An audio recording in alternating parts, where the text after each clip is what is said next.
Hey, good evening. Well, welcome to A Foreigner in the Philippines.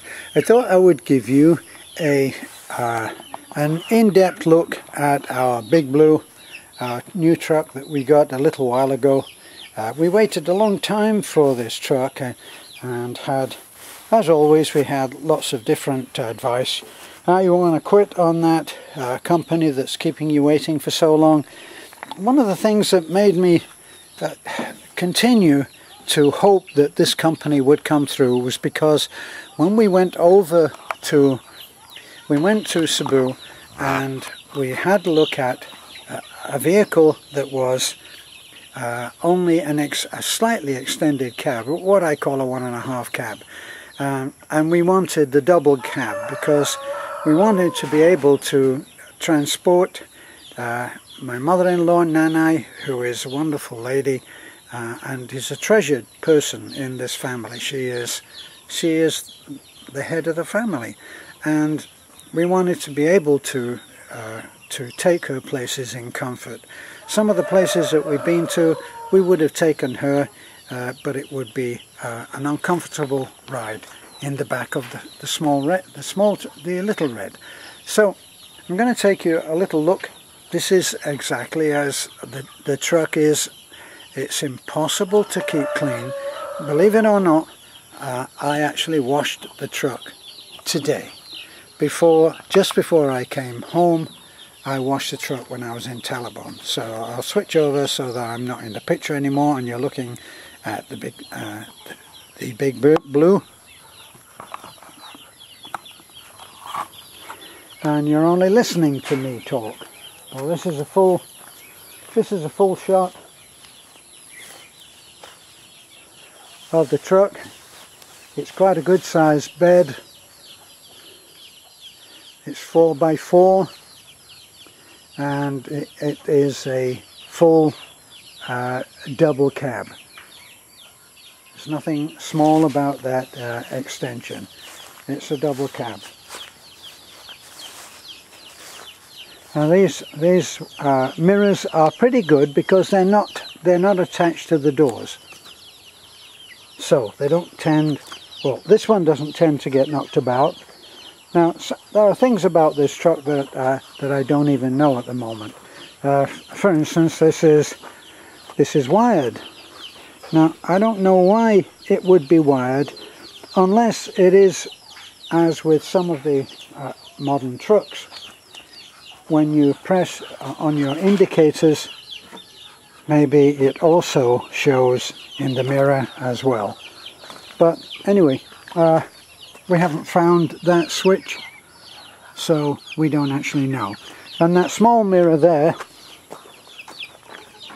the small mirror is for looking down the front of the truck. Kind of beyond me. I don't really see a use for it.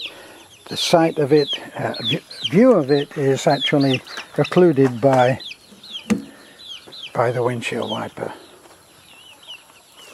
Now, unlike the little red, which is not convenient at all, this one has a hood. I'll show you the hood. It's really convenient. Just pull up.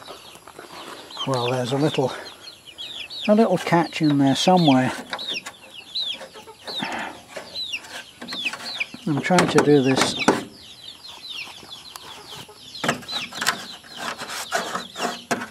You can see how often I've done this, can't you?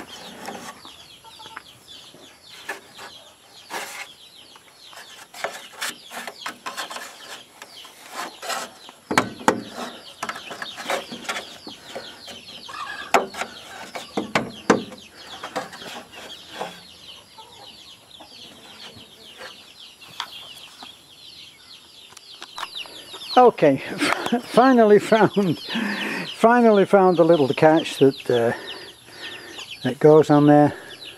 This is what finally releases it. Only just discovered this out, opened this yesterday I think it was, found that we don't have a cap, and that's for the windshield wipers, windshield washers I should say. And this one here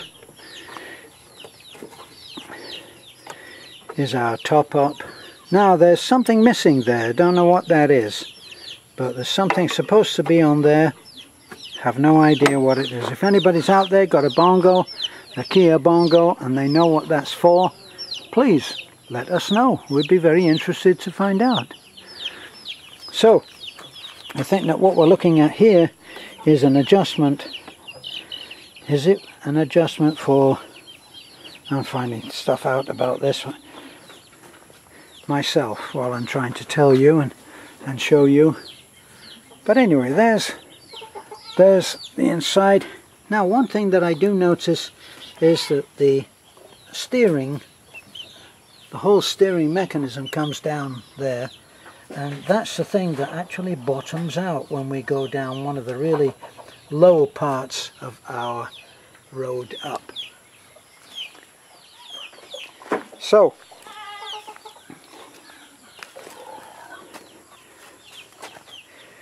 here we are for the inside. As I say, this is how we drive. We do use the belts, but not as much as we should do. And this is what life on our mud patch is really about. Here, this is for, I'm sure that this is, I haven't actually looked in there, but I'm sure that it's for the fluid for the brakes, brake fluid. Now it's a really nice, this is again one of the reasons that I wanted to hold on and wait for this one, was because we looked at the equivalent in Talibon. Wasn't a Bongo. Now Bongo, from what I learned, Kia is originally left-hand drive, so it's not a conversion. In this country you have what you call surplus, and this is actually a surplus vehicle, but it's been completely done over. You can see that everybody's been traveling in this today. We've transported about let me see, about 40 people in this today. It's been reupholstered in leather. The interior is actually pretty nice. Into ceiling lights, back and front. It has air conditioning. It's not tinted windows, but it has air conditioning. It has electric windows in the front, no electric windows in the back. It has tilt steering, which actually we haven't been able to use. If you try to pull the wheel down, which I actually would like to do for a position for me personally, but it actually displaces this thing here, and I haven't got round to working out how we can change that. Now this little knob here I had to learn this by asking an embarrassing question. The tick over, or what I call the tick over, Americans call it the idle. Now what had happened was that the idle had suddenly increased, and it was up around 1250 revs per minute, and it should be 750. Eventually, I didn't know how to change it. Eventually we called in at a shop, and the guy came out and he said, this little knob here will be an advance and retard. Retard being the operative word for myself and how I felt at that moment in time. Right, it's actually a 5-speed gears, 5 forward. Now it has a low gear. Now this one here is what I suppose you would call the transfer case, and that has 2 settings. It has 3. It has off, obviously, and then the first one is a relatively high revving gear, so you can get the revs up there. And it's a lot smoother and everything, and it's faster. Then you keep on going. There's the first one, No, that's the final one, but I'm not pressing on the clutch, so it's a little bit different. So it's got a drink holder, ashtray. This actually should be able to charge our phones and stuff like that, but it doesn't, because that unit in there, the cigarette lighter, is not working, so we have to have that replaced. This is the AC. The AC actually does work, has been done over. Alright, so three across with belts, and of course we have a radio that you can put a USB port in. I'll show you that in a moment.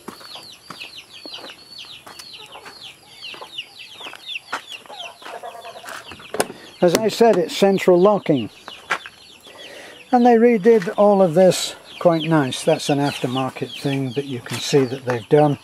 Probably got quite beat up during the course of its normal life before we got it, but seating is adjustable. This comes up and you get access to the motor. Haven't actually even looked at that yet. See, but at one point that would have been really nice. It would have been a walnut. I assume it's a walnut dash. Up in here, it's pretty nice. Up in the top there, it's got lights. The lights will go on. The lights will go on when you open the door. Now, here's something that somebody out there will be able to help me with. Up inside the headlining of the driver's side is an interesting looking unit that I know nothing about. Now, anybody that's been watching our videos knows that I'm no techno guy. Now, I can see that that has a sign for a phone. It says SEC, play, record. Right, so I don't know what the SEC is for, and haven't got my glasses, so I can't actually tell you what these tiny numbers are. There's some tiny figures on there. Right, now that looks like a speaker. So maybe, just maybe, this is something that you can plug into. Now there's a tiny bump there. Can't see what it is, whether it's the actual microphone, but it says mic. Now maybe that's something for the phone, that you can program that into your cell phone and be able to have your call come in there. So that's probably what it is. How it's activated, I'll never know, unless somebody out there who's very clever will tell me. So it's not a vehicle for an old man to get in and out of, but of course I manage. It's got hazard warning lights. It's got the warning light for when the door is open. It's got a tripometer. It's got a rev counter. It's got the obviously the temperature gauge and fuel gauge. The fuel gauge, there is something wrong with it. It goes down alarmingly fast, but that's probably more wrong with me and my pocket than it is about the vehicle. So, plenty of room in there for my wife to accumulate all kinds of stuff that we'll never ever see again.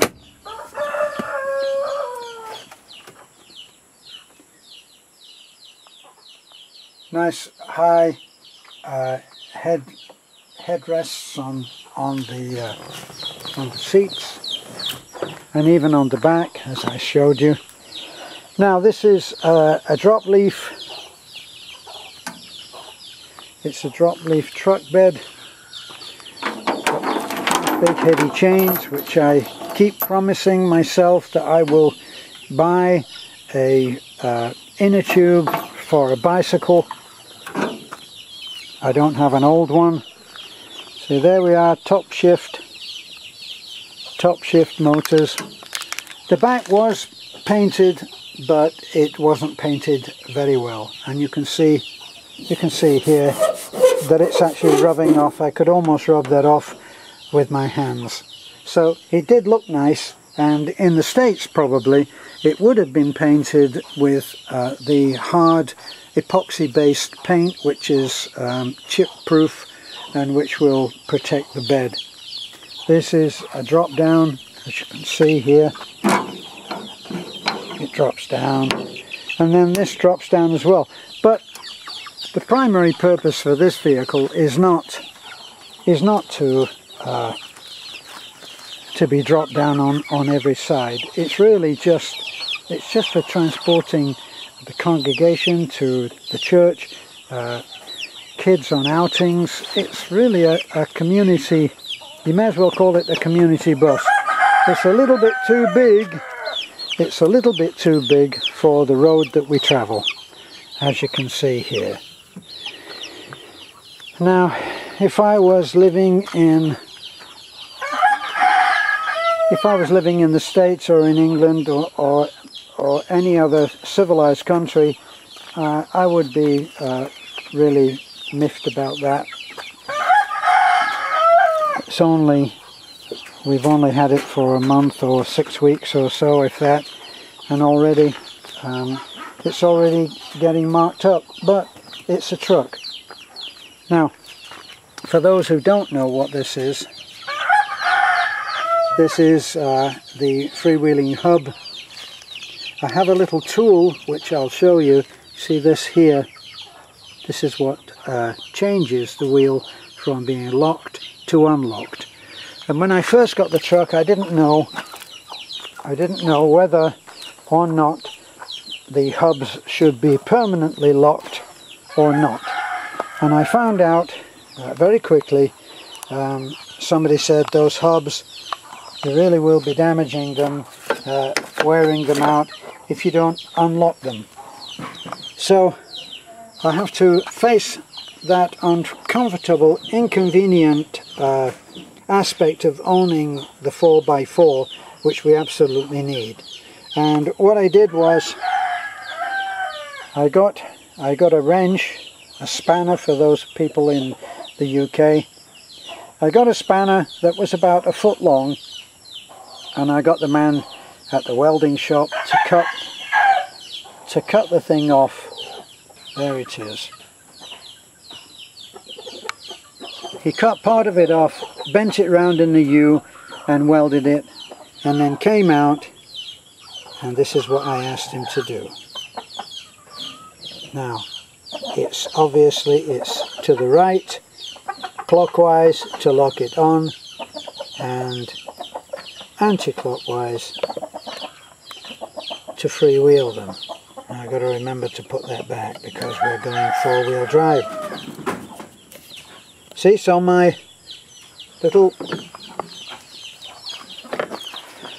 idea of having a tool might seem a little bit anal to some people, but then if you've ever looked at this wheel when it's absolutely bathed in mud,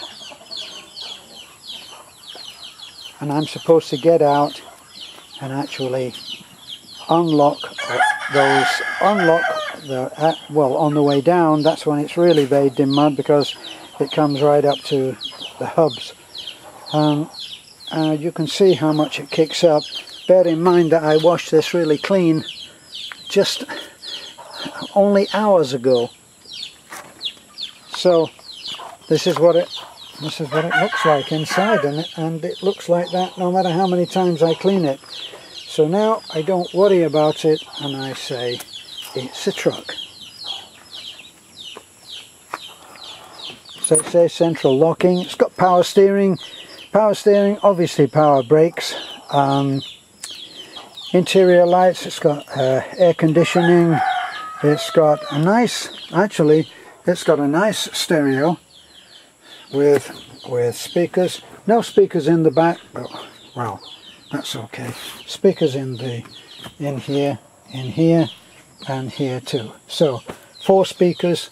It's pretty nice. We were very pleased. Now, just so that you know why I waited when I could have gone down, and bought one, not a Bongo but an equivalent. I could have gone down and bought one. It would have been the same price. It would have been the same price. It wouldn't have had any of those extras that I've just been going through. So even though we did wait 2 months for this Big Blue, we felt that it was worth it. Plus, the one that we saw, which convinced us that it was a company that did, while they were very, very lacking in customer service and meeting time promises, they were good at the job that they did. And we haven't really had any trouble with this. Very, very tiny one. It wouldn't start. I just got a tricycle up to my friend Nestor. It broke down in Talabon. He came out, he slid underneath there, and that was it. And he said it was just a connection. So just a tiny little thing. It's already paying dues, and it has squeaks that just defy me. I just can't find them. And we've already pranged it there. Look, this is going down. This is going down the hill.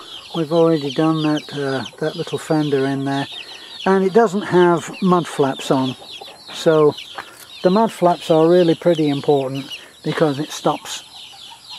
As I say, I've just cleaned this today, just washed it with a power washer, so it's relatively clean, but mud flaps would stop all of that. So that's our Kia Bongo.